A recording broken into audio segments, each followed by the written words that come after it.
বাবার বাড়ি গেলে নিজেদের ব্যাগটাই মেয়েদেরকে আগে বুঝাই, মেয়েরা বাবার বাড়ির কিছুদিনের অতিথি মাত্র। মা বলে তোর জিনিস তোর ব্যাগে রাখ, প্রতিবারই কিছু না কিছু ফেলে যাস। তবে কেউ এইটা দেখে না যে মেয়েদের মনটাই মেয়েরা বাবার বাড়িতে ফেলে যায়। সময় পাখির মতো উড়ে যায়, হাতে গোনা কটা দিন স্বপ্নের মতো কেটে যায়, ফেরার দিন সামনে এসে যায়। সবাই জিজ্ঞেস করে আবার কবে আসা হবে।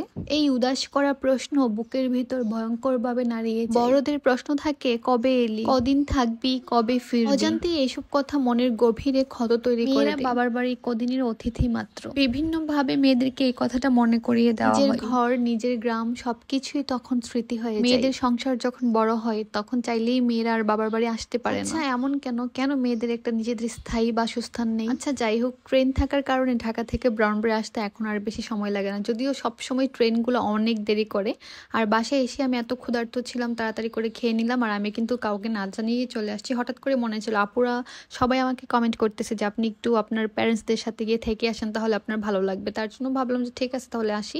আর এটা হচ্ছিল সকালবেলা, আমরা চটা পিঠা বানাইছিলাম, তার জন্য খুদগুলা ব্লেন্ডার করতেছিলাম। আর এই ব্লেন্ডার কিন্তু অনেক সুবিধা, সবকিছুই করা যায়, মানে লিকুইড মোটামুটি সবকিছু করা যায়।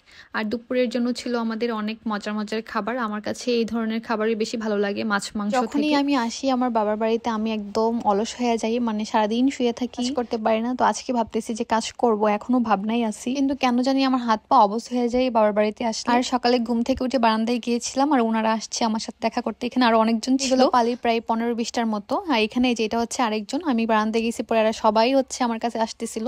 আমি আমার আম্মা আব্বাকে এখন পর্যন্ত রান্না করে খাওয়াই, সেই সুযোগ এবং সৌভাগ্য কোনোটাই আমার এখনো হয়। আজকে আব্বাকে বলেছিলাম কাতলা মাছ খাবো, সাথে সাথে আব্বা বাজারে গিয়ে একটা বড় সাইজের কাতলা মাছ নিয়ে আসছে। আম্মাকে অনেক রিকোয়েস্ট করে রাজি করেছি যে মাছটা আমি কাটবো। বড় মাছের মধ্যে আমার রুই মাছটাই বেশি খাওয়া হয়, কাতলা মাছটা তেমন একটা খাওয়া হয় না। তাই আমি বসে গিয়েছি মাছটা কাটতে। তো ফার্স্টে মাছের আঁশগুলা ক্লিন করার চেষ্টা করব, বাট আমি কোনোভাবেই পারতেছিলাম না, অনেক চেষ্টা করে তারপর শেষ করেছি। আর এই যে দেখেন মাছের কানলাটা দেখি আমার কাছে মনে হচ্ছে মাছটা কত ফ্রেশ, আর এই কালারের একটা লিপস্টিক পরলে কিন্তু অনেক ভালো লাগবে। এখন আমি মাছ কাটবো, কিন্তু আমি কোনোভাবেই পারতেছিলাম না, অনেকক্ষণ চেষ্টা করতেছিলাম, বসে অনেকক্ষণ ট্রাই করার পর যখন পারতেছিলাম না তখন দাঁড়িয়ে গিয়েছিলাম, যে দাঁড়ানোর পর হয়তো বা একটু বেশি মানে প্রেশার দিয়ে করতে পারবো, কিন্তু আমি কোনোভাবেই পারতেছিলাম না। পরে আমি উঠে গিয়েছি, আমি বলেছিলাম যে আম্মা আমি পারবো না, তাহলে তোমারটা তুমিই করো, কারণ আমি কোনোভাবেই এটা কাটতে পারতেছিলাম না। তারপর আমার আম্মা বসে গিয়েছে এটা কাটার জন্য, আর আমার আম্মা তো এক চুটকিতেই কেটে ফেলছে, যেটা কিনা আমি অনেকক্ষণ চেষ্টা করার পরেও আসলে মাছ কাটার একটা টেকনিক আছে যেটা হয়তো বা আমি পারি না, কিন্তু আমার আম্মা জানে কিভাবে করে। আর ছাদে পানির লাইন ছিল, যার জন্য আমার মাছগুলো ক্লিন করতে অনেক সুবিধা হয়েছে। আমি আজকে ছাদে রান্না করব, ভেবেছিলাম মাটির চুলায় রান্না করব। আমি সবাইকে বললাম যে মাটির চুলা, পরে জানতে পারলাম যে এটা সিমেন্টের চুলা, তার মানে লাকড়ির চুলা। চুলাটা অনেকদিন যাবত ব্যবহার করা হয় না, মানে লাস্ট কুরবানির সময় ব্যবহার করা হয়েছিল। আমরা কুরবানির সময় বড় পাতিলের মাংস এই চুলাতে রান্না করি। মাছ ভাজি করার জন্য মাছে হলুদ লবণ দিয়ে দিয়েছি, এখন ভাজি করবো। আর তেলটা এত গরম হয়ে গিয়েছিল, আমি একদম ভয় পেয়ে গেছি যে কিভাবে কি করব। যেহেতু আমার আম্মা ছিল আমার সাথে, এর জন্য আমার তেমন একটা ভয় লাগে। আমার কাছে এই ধরনের চুলায় রান্না করতে অনেক ভালো লাগে। আমার তো মনে চাইতেছিল যে আমি এখানে একটা পিকনিক করি, অনেক শখ ছিল যে আমার এমন একটা শ্বশুর বাড়ি হবে যেখানে কিনা আমার মাটির চুলায় রান্না করব। সেই শখ আর পূরণ হয় নাই, তাই এখন আমি আমার বাপের বাড়িতেই রান্না করতেছি ছাদের মধ্যে। আজকে আমরা রান্না করব ফুলকপি দিয়ে কাতলা মাছ। শুনতে অবাক করার মতো হলেও এটাই ঠিক যে আমি আজকে প্রথম আমার বাপের বাড়িতে রান্না করতেছি, আব্বাকে প্রথম রান্না করে খাওয়াবো। বলতে যখন আমি আমার আম্মা আব্বার সাথে ছিলাম আমার বিয়ের আগে বা বিয়ের পরও, তখন আমি একদমই রান্না পারতাম না, মানে একদমই পারতাম না।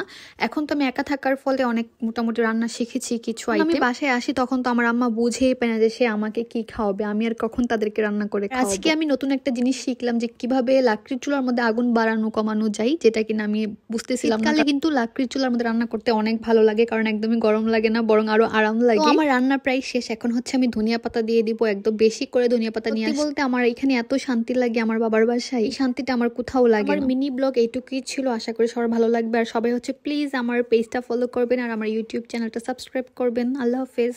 আর আমার রান্না কেমন হয়েছে সবাই জানাবেন।